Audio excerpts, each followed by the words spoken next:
பிரியமானவர்களே, இந்த நல்ல அருமையான வேளையில் ஒரு அழகான காட்சி.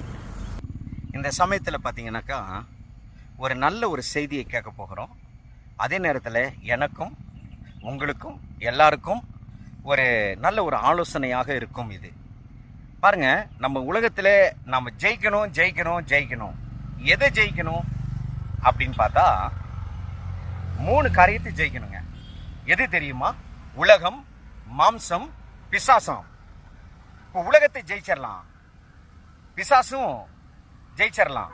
அது எப்படின்னா, நல்லா பவர் வாங்கி, ஆண்டவரிடத்துல இருந்து பவர் வாங்கி, அது போ அப்படின்னா போயிடும். ஆனா இந்த சரீரத்தை ஜெயிக்கிறது மிக மிக பாடுங்க, பயங்கரமான பாடு. இந்த சரீரத்தை ஜெயிக்கணும்னு சொன்னா அதுக்கு ஒரே ஒரு வழிதான் உண்டு. என்ன? நம்முடைய மூளை, நம்முடைய சிந்தை எல்லாம் டோட்டலா மாறணும்.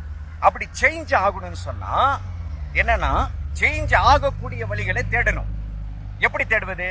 அனுதினமும் பைபிள் எடுத்து நம்ம படிக்க படிக்க படிக்க படிக்க, நல்ல வார்த்தைகளை கேட்கும் போது பைபிள் எடுத்து படிக்க படிக்க படிக்க நம்முடைய பிரெயின் எல்லாம் அப்படியே மாறி டோட்டலா இந்த பாவத்துக்குரிய சரீரம், இந்த பலவீனத்துக்குரிய சரீரம், பொல்லாத தீங்கான காரியங்களை செய்கிற சரீரம் அப்படியே மாறி ஆண்டவருக்கு பிரயோஜனமும் மற்றவங்களுக்கு பிரயோஜனம் உள்ள சரீரமாய் மாறிடுமாம். செய்யலாமா? அனுதினமும் வேதத்தை வாசி பாருங்க, அனுதினமும் நல்ல வார்த்தைகளை கேட்டு பாருங்க.